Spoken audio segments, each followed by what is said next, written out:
every colour that you could man could possibly imagine, because that's how you survive.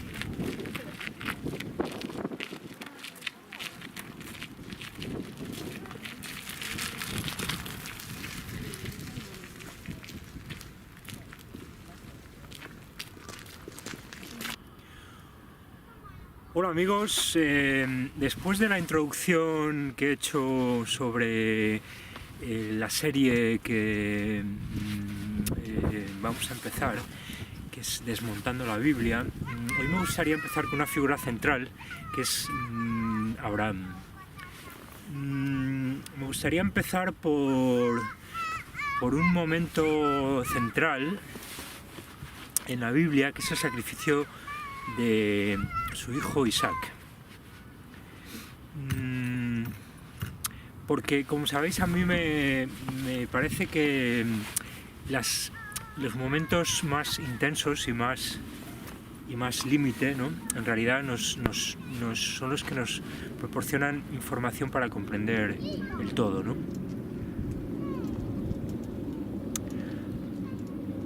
No se trata tanto de tomar la parte por el todo, como de comprender la parte y en concreto la anomalía en relación a ese todo, no excluyéndola,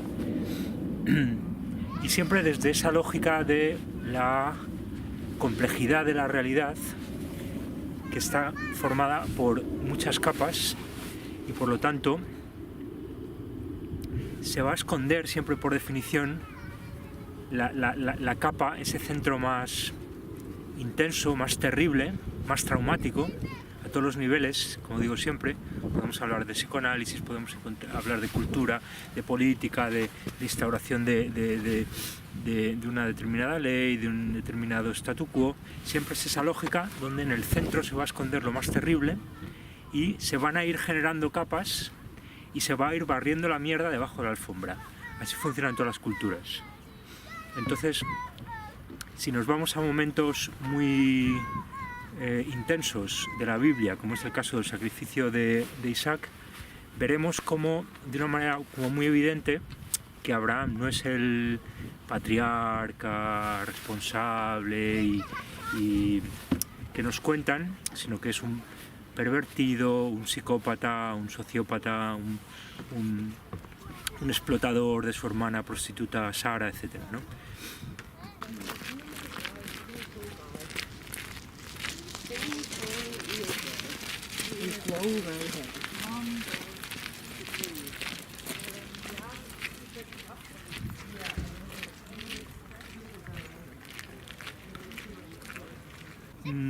La historia básicamente es que Dios le pide a Abraham que sacrifique a su hijo Isaac. Tienes que ir al monte Moria. Curiosamente, Fritz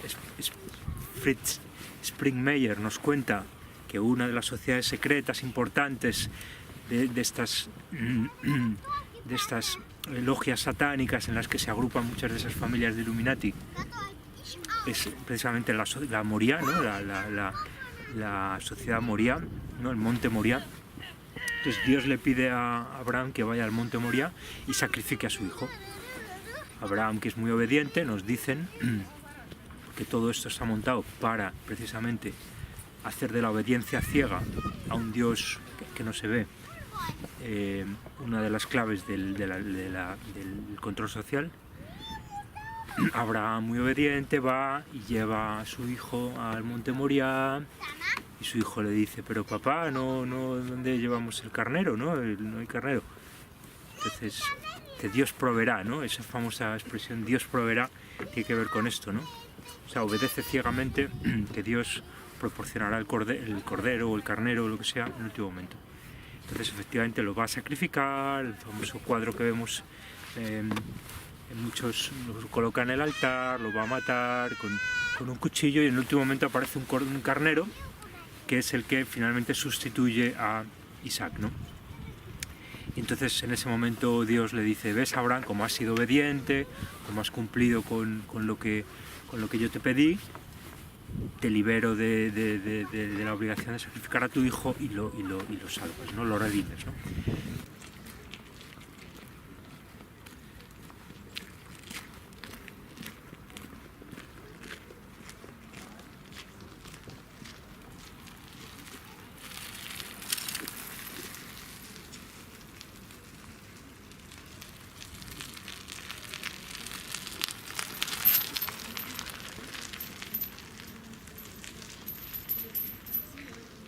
Entonces, como decía en la introducción, toda la Biblia y todos los textos religiosos en realidad solo los vamos a entender leyéndolos como a dos niveles, ¿no? Es decir, al nivel superficial no vamos a entender nada, es el nivel de la manipulación de borregos, de masas, y solo a un nivel profundo lo vamos a entender. Y para entender ese nivel profundo tenemos que comprender que Abraham de alguna manera es un representante, un arquetipo de una determinada mecánica de poder religión, que es la mecánica hierogámico-sacrificial, ¿no? Es decir, Abraham, y esto además luego lo vemos también por otros episodios de la Biblia, ¿vale? Yo estoy empezando por el sacrificio de Isaac, pero lo vemos en muchos otros episodios, pues podemos deducir que es un iniciado, es un tipo que está metido, es un tipo que pertenece a las castas sacerdotales, es un gran sacerdote de un templo, ¿no? Melquisedec, por ejemplo, cuando se encuentra con Melquisedec le ofrece el pan y el vino, ¿no? Como símbolo de que le transmite el conocimiento mistérico y por lo tanto la capacidad de oficiar esos rituales pan-vino, ¿no? Hierogámicos sacrificiales, el pan y el vino, el grial, la sangre, el linaje. Es decir, no solo es que la sangre sea parte del sacrificio y de la ingesta y de la bebida sacrificial, de la libación y todo eso, sino que además, de alguna manera, la carne y el vino nos vienen a hablar también de estas dos dimensiones, ¿no?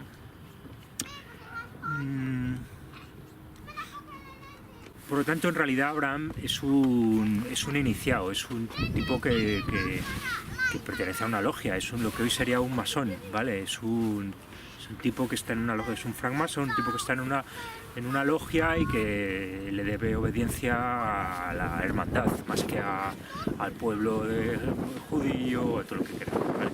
Entonces,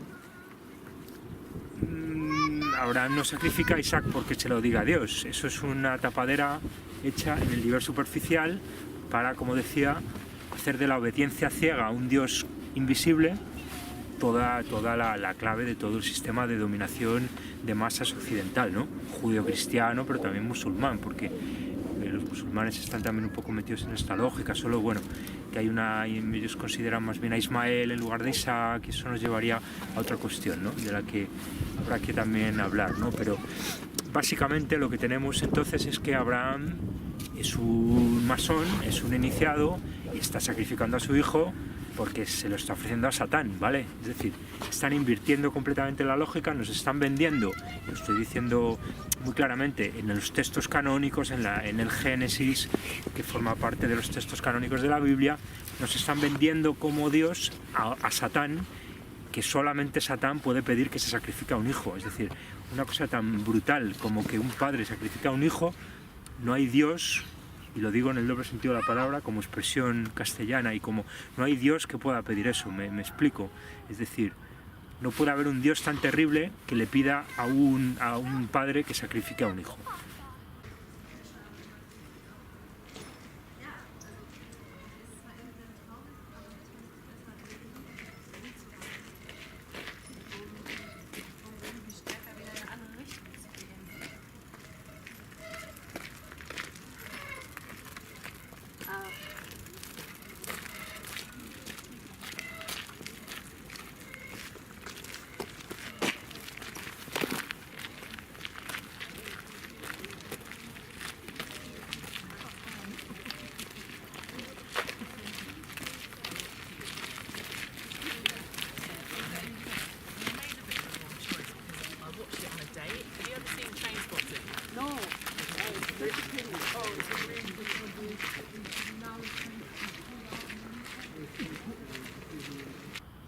Pero aquí vemos otra vez cómo está una de las claves para entender todo esto, ¿no? Es decir, es justamente esa infiltración en la familia, a través de esa obediencia ciega a un Dios trascendente al que no vemos, es esa infiltración en la familia de los iniciados, de las logias, de las castas políticos sacerdotales, la que en última instancia está implícita en esta lógica del sacrificio del hijo, ¿no? Igual que podríamos pensar en otras prácticas rituales hierogámicos sacrificiales, como es el ofrecimiento de la hija al templo de prostitución, pero aquí vemos el caso, digamos, de cómo el padre ofrece al hijo, pero podríamos verlo también como ofrece a la hija, ¿no? Veríamos que con la Virgen María pasa algo parecido, ¿no? Que en realidad Abraham tiene como contrapeso a Sara, que es, digamos, la figura femenina también de esa misma lógica, ¿no? De la sacerdotisa sagrada, ¿no? Primero prostituta sagrada, y cuando ya ha sido suficientemente traumatizada, psicopatizada, pasa a ser alta sacerdotisa, ¿no? Es decir, Abraham, Sara y en general todas estas figuras bíblicas son antes que nada traumatizados, torturados, abusados de niños, es decir, son MK Ultra avant la lettre, pero producidos por el mecanismo de siempre que ha producido las castas de iniciados y en general en las monarquías, en las iglesias, que es básicamente la producción de trauma mediante el falo sodomizador, el falo violador, la felación, la tortura, la exposición al ritual de sangre y sexo, y por lo tanto la disociación mental, ¿no? La generación de alters que hace posible que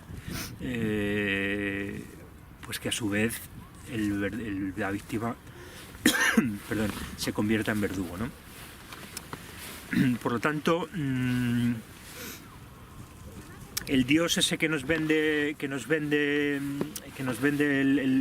el conocimiento dominante y nos vende las castas judeocristianas, en el caso concreto del sacrificio de Isaac por Abraham, en realidad es Satán, porque solo Satán puede pedir que se sacrifique a un hijo. Y el Satán que aparece en algunos textos marginales, en concreto en el libro de Jaser o de Geser, el libro de Jaser me parece que es, en realidad ahí sí aparece un Satán, además de Dios, que justamente es el más cuerdo de todos en esta película. O sea, fijaros hasta qué punto es manipuladora la historia, que lo que nos presentan como Dios en el sacrificio de Isaac es Satán, y el Satán que aparece en realidad sería Dios, es decir, es el sentido común con mayúsculas, ¿no?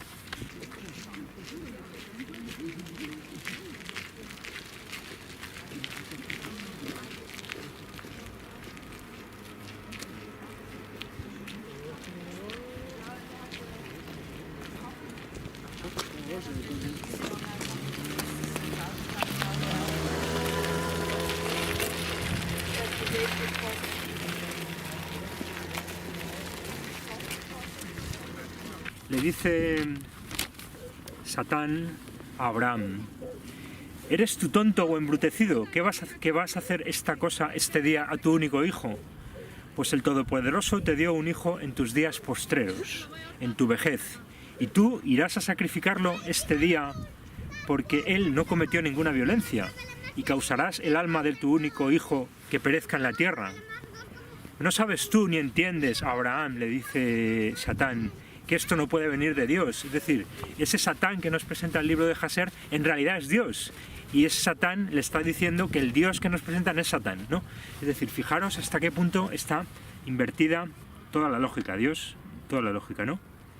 Le dice Satán, este Satán entre comillas que es Dios, le dice: ¿no sabes tú ni entiendes que esto no puede venir de Dios? Lógicamente, ¿cómo va a pedir Dios que se sacrifique a un hijo? Y luego dice: porque Dios no puede hacer a un hombre tal mal sobre la tierra y decir: ve y sacrifica a tu hijo. Evidente. Satán, el Satán del libro de Jaser tiene todo el sentido común del mundo, ¿no? Y luego este mismo Satán, entre comillas, le dice a Isaac: ¿no sabes tú ni entiendes que tu viejo y tonto padre, Abraham es tonto, no es tonto, es un psicópata, te trae a sacrificio este día por nada?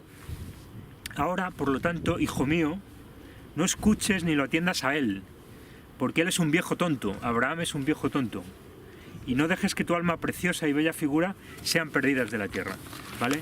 Es decir, es este supuesto Satán, que en realidad es Dios, el que le está diciendo a Isaac y a Abraham: no seáis estúpidos, no caigáis en la trampa. O sea, les está diciendo: no caigáis en la trampa de las logias, de la masonería, de los iniciados, de ese comecocos, que en realidad, en última instancia, su método es la coacción y el compromiso a través del sexo y la sangre y del vicio y de meterte y grabarte con unas DAF movies. Se lo están diciendo clarísimo, ¿no? Es decir, aquí tenemos, en el caso de Abraham y de Isaac, de una manera clarísima, cómo esa Biblia en realidad ha sido creada por iniciados, lo que hoy serían masones, para manipular, para controlar a las masas y en última instancia para legitimar un mecanismo de coacción que es el de la obediencia ciega a lo que sea, hasta el punto de que pone en cuestión algo tan fuerte y tan importante como es la cohesión del grupo. Es decir, en este caso es la familia, pero podríamos hablar de la familia, del clan, de la tribu, de la raza, de la nación, de lo que queráis. Es decir, eso tan importante sin los que no somos nada, es decir, porque en esta religión perversa del individualismo que nos vende el sistema y que se remonta por lo menos a la Biblia, ¿no? Porque como vemos aquí, de lo que se trata en definitiva es de infiltrarse en la familia y hacer de esa obediencia ciega a un Dios que no se le ve, el mecanismo de ruptura de esa zoe, de ese grupo, de esa familia, y por lo tanto de desestructuración desde dentro, como quinta columna, de esa estructura de la zoe, de esa estructura del grupo, ¿no? Entonces, como vemos, el sacrificio de Isaac es tremendamente revelador de hasta qué punto la Biblia es un libro, no todo, pero sobre todo estos pasajes y en buena medida el Antiguo Testamento, es un libro tremendamente manipulador y hecho para adoctrinar y para embrutecer y para aborregar a las masas, y también en buena medida para legitimar al pueblo elegido judío y darle una especie de privilegio de posesión de una tierra, pero es muy significativo también que en este pasaje del Génesis, donde se cuenta el sacrificio de Isaac, también Dios en esa especie como de prueba, porque es una prueba que le hace, y lo dicen literalmente, Dios prueba a Abraham, pero de la misma manera que se prueba a los iniciados para darles más niveles en las logias, etc. Es decir, esa idea de tienes que superar esta prueba, si sacrificas a tu hijo, serás un buen servidor del sistema, serás un buen orquestador de atentados de bandera falsa, de pandemias de laboratorio, de bombas nucleares. Es decir, si sacrificas a tu hijo, perfecto, ¿no? Ya es la prueba que necesitábamos para saber que te podemos dar un gran cargo en la OTAN, en Naciones Unidas, de presidente del gobierno, de ministro, en un país importante, porque nos vas a servir a la logia, ¿no? Por tanto, Abraham es como una figura central, un arquetipo de esta especie como de mecánica radicalmente perversa, destructora de las comunidades, de los grupos, de las zoes, de las familias, traicionadora por definición, es decir, esa traición en la que se dice una cosa y se hace otra, lo que hoy son básicamente todos los políticos marionetas en Occidente, ¿no? Y en general todos los altos cargos, ¿no? Básicamente traidores de la patria, porque están sirviendo al dios capital y en última instancia a este dios satánico que destruye todo lo sagrado. Y para empezar, Abraham es uno de ellos, ¿no? Es decir, el sacrificio de Isaac por Abraham nos pone de manifiesto de manera muy clara hasta qué punto la Biblia, como el libro más importante de Occidente, es un libro perverso y manipulador, y hasta qué punto una gran parte de toda esa sociedad no se ha dado cuenta de esto. Es decir, hasta qué punto estamos adoctrinados desde hace ya milenios para no comprender lo más evidente, que es que una figura que sacrifica a su hijo y obedece ciegamente a un Dios que no existe para sacrificar a su hijo no merece la pena, no merece el puesto de ser patriarca de nada, y es un personaje al que había que olvidarle pues como una bazofia en los libros de historia, ¿no? Por lo tanto, aquí vemos hasta qué punto es todo esto perverso, ¿no? Estamos haciendo de un Abraham que es un psicópata y un sociópata, es un tipo que sacrifica a su hijo por obedecer a Dios. Estamos haciendo de ese hombre una especie de referencia, no se sabe muy bien de qué, pero vemos cómo en el fondo de lo que es referencia, de lo que es modelo, es de la mecánica perversa, sacrificial, de obediencia a la hermandad, a la logia masónica, sería hoy, o al dinero, o lo que queráis, en lugar de al grupo, que es en última instancia el que tiene que hacer frente, en un caso límite, de defensa a otro grupo que le agrede, ¿no? Es decir, la violencia es legítima siempre que sea de defensa, ¿no? Y aquí se está haciendo todo lo contrario, ¿no? Se está metiendo la violencia en el interior del grupo, la violencia contra el hijo, de la misma manera que la violencia sexual contra la hija ofrecida en el templo, porque es lo que sigue haciendo Abraham con Sara, con su hermana y mujer Sara, que se la ofrece a Faraón, se la ofrece a Abimelech, ¿no? Una prostituta de lujo, una especie de modelo presidencial MKUltra, ¿no? de las de hoy.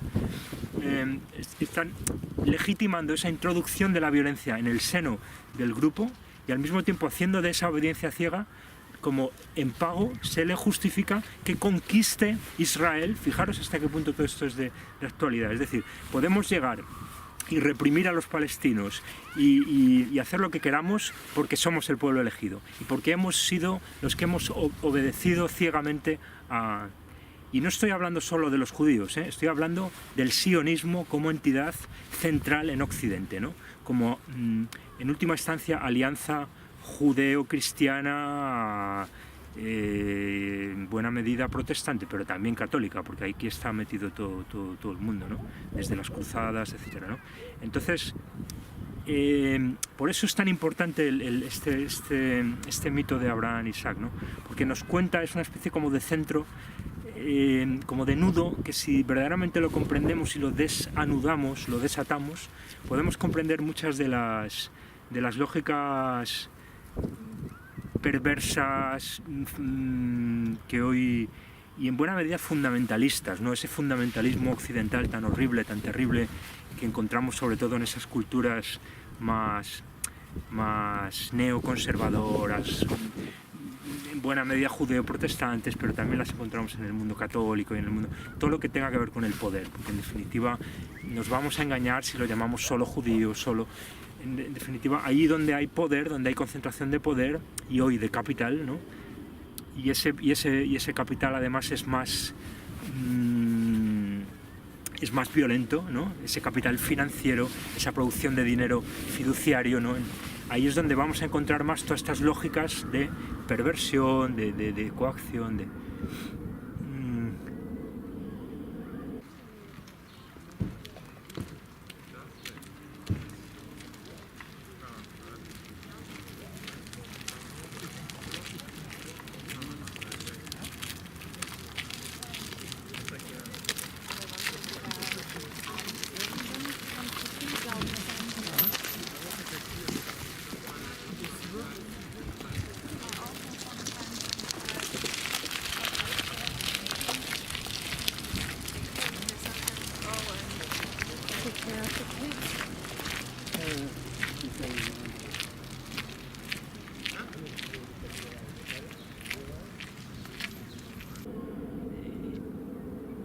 Otro tema que encontramos en el sacrificio de Isaac, pero esto quizás habría que comentarlo en otro contexto, ¿no? Es el de esa polémica entre Ismael y Isaac, ¿no? Como muchos sabréis, hay como una polémica a un nivel muy superficial, como entre musulmanes y judeocristianos, sobre quién fue realmente el que Dios le pidió a Abraham que sacrificara, ¿no? Por ejemplo, los musulmanes dicen que en realidad era Ismael, ¿no?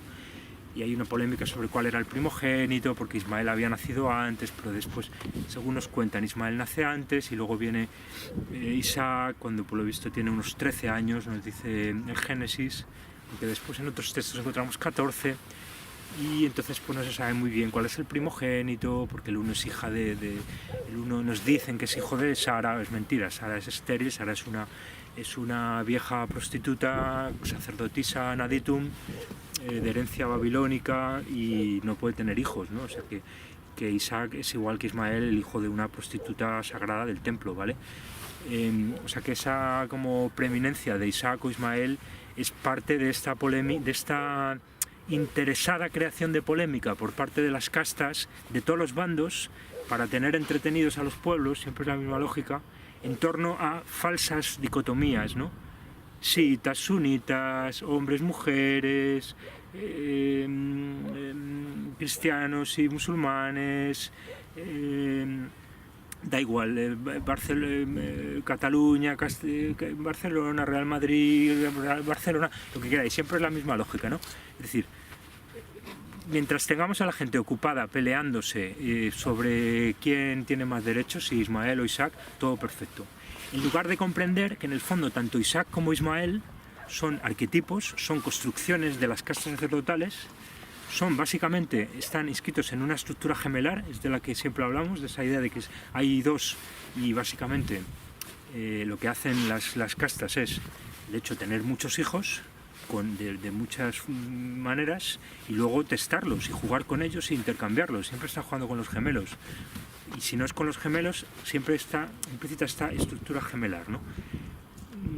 Quiero decir que al final podría ser uno u otro, es lo de menos. No tiene. Lo importante es comprender que está esa casta que está manipulando toda esa realidad y haciendo de uno el primogénito y del otro no, y el otro mandándolo al desierto de Berseba con Agar, ¿no? Para que en el fondo también es un programa de control mental mediante trauma, ¿vale?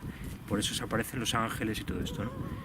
Entonces, de nuevo, ese caso límite de los gemelos, aunque en este caso sea más dudoso, ¿no? Porque lo de los 13 y los 14 años de Ismael, cuando nace Isaac, yo creo que hay que interpretarlo más bien en clave de simbólica, ¿no? Creo que nos están dando una cifra que tiene que ver con la luna, tiene que ver con los 28 días, los 14, los 13, sabemos que son los 13 trozos en los que despedazan a Osiris, ¿no? Y el falo es el 14º trozo, ¿no? Y además todo esto justamente en la Biblia aparece en el contexto de la circuncisión, ¿no? Que lo más probable es que sea una sustitución de un ritual de castración, ¿no?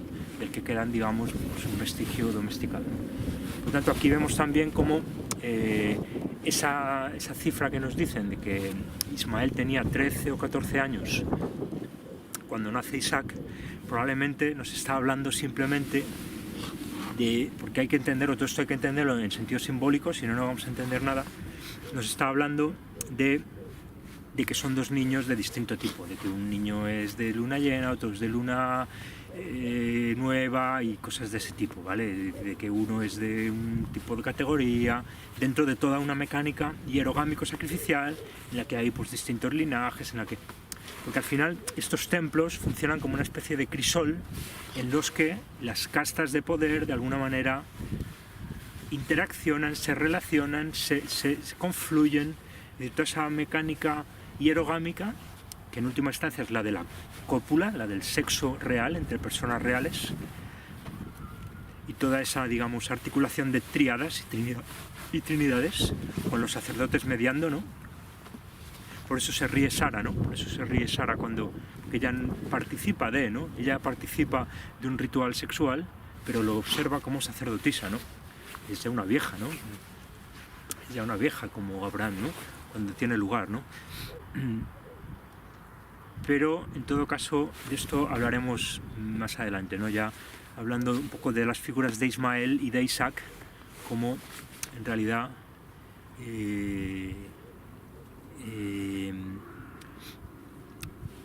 dos gemelos ritualmente, simbólicamente, que en un momento dado uno sustituye al otro, y eso además nos llevará a comprender las figuras de Jesús y de Juan, ¿no? Que también son muy importantes en todo esto, ¿no?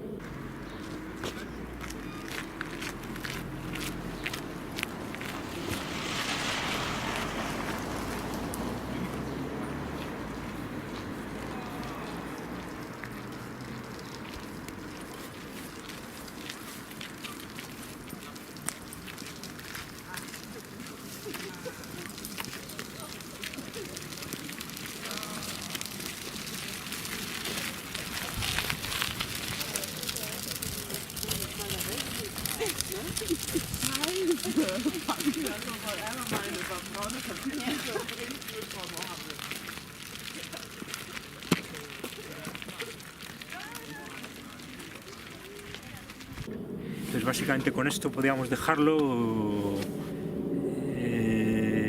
como conclusión.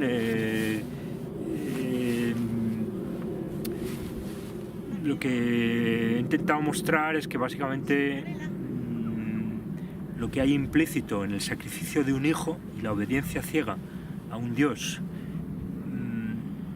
a la hora de sacrificar a un hijo es simplemente una mecánica de poder tan perversa y tan psicópata y sobre todo sociópata, que en última instancia es la de las logias, ¿vale? Es decir, es tan brutal eso de sacrificar a un hijo, es una manera de entrar, de toma de poder en el grupo tan radical, que eso solo puede responder a una especie de perversidad, a una especie de frialdad, que es lo que en definitiva ha sido siempre el gran poder y lo que hoy representan los grandes linajes Illuminati, satánicos, que no respeta nada y que pasa por destruir lo que más quiere alguien, que es un hijo, si con ello se consigue es decir, hacer de eso un mecanismo de poder, ¿no? Porque lógicamente Abraham está inscrito en una trama de poder religión, donde ese sacrificio del hijo le da acceso a más poder, más riqueza, etc., ¿no? Entonces, si algo es el mito del sacrificio de Isaac en la Biblia, el episodio central en la Biblia canónica, es el ejemplo de que la psicopatocracia y la sociopatocracia, es decir, hasta qué punto ese poder perverso de los iniciados, de las sociedades secretas, que si son secretas es porque tienen que esconder algo, evidentemente, hasta qué punto eso está en el centro de la Biblia como un mecanismo de manipulación y de adoctrinamiento brutal, ¿no? Que desde aquí intentamos desmontar, ¿no? Entonces con eso lo podemos dejar y hasta otra ocasión. Un saludo.